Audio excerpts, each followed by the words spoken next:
Hello and welcome to Red Gaming Tech. My name is Amata. Today is the 22nd of November.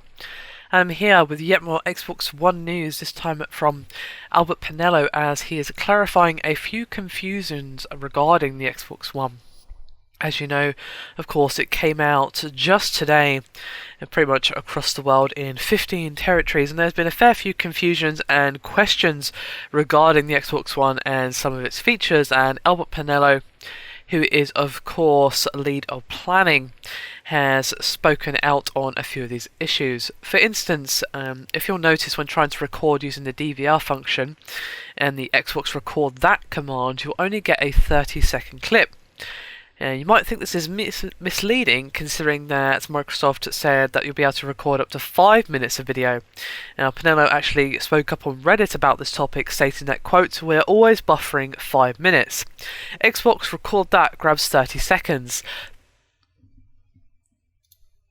Think about that holy crap moment you want to grab. To get past the past 5 minutes, you would snap Game DVR and get the full 5 minutes. You can also snap Game DVR and manually record 5 minutes forward." And there was a rather interesting story going around, which basically said that to install the Xbox One Day 1 update, you needed to be connected to Xbox Live. And Penello stated that, quote, "No, it's just that this file is not the Day 1 update. It's a recovery file. It's much larger than the Day 1 update. It's much more complicated to install, and you still have to connect to Xbox Live when you are done. It was never intended to replace the update." And he spoke out once more, being the very busy man that he is on NeoGAF, and he clarified some issues regarding the Xbox One's hard drive disk management, which I covered in a video just a couple of days. Now, there was a bit of a hoo-ha about how the console handled the deletion of files when you're on low space. Basically, there were some concerns that the console would delete things automatically without your say-so once you were getting low on space, as for some, there is no way to actually see how much space you have left total on the hard drive, but you can see how much space each game individually is taking up.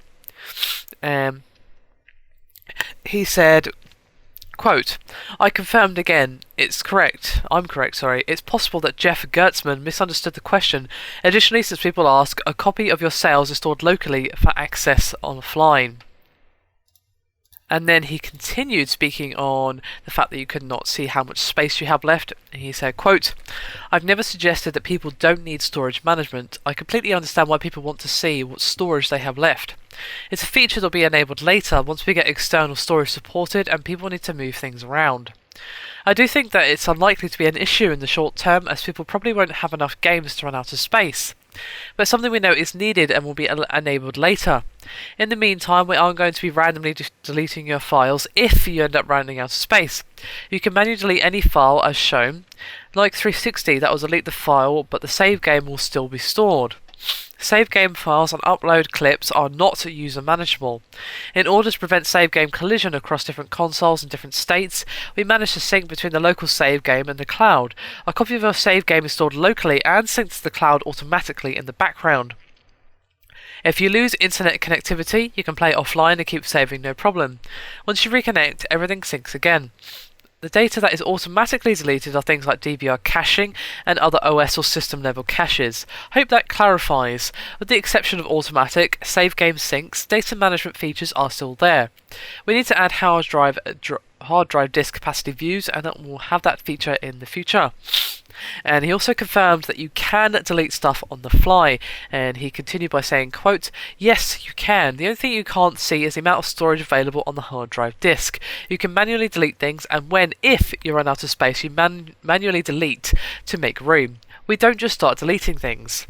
We went with user upgradable external storage versus internal replaceable.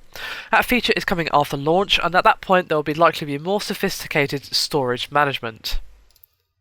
So there you go, Albert Penello spoke out regarding a few worries, concerns and confusions regarding the Xbox One. So hopefully that cleared up most of the issues for you guys. The Xbox One launch does seem to be fairly smooth with a few minor hiccups. So hopefully that will continue to be the case.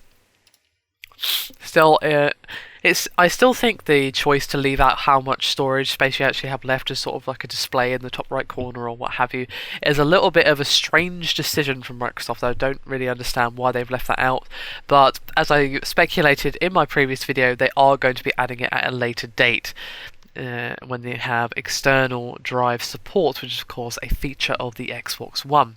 So hopefully that has cleared things up for you guys. If there's anything you guys are unclear about, just post them in the comment section. I'll answer them as best as I can, and if not, then hopefully Penello will speak out again regarding any remaining issues.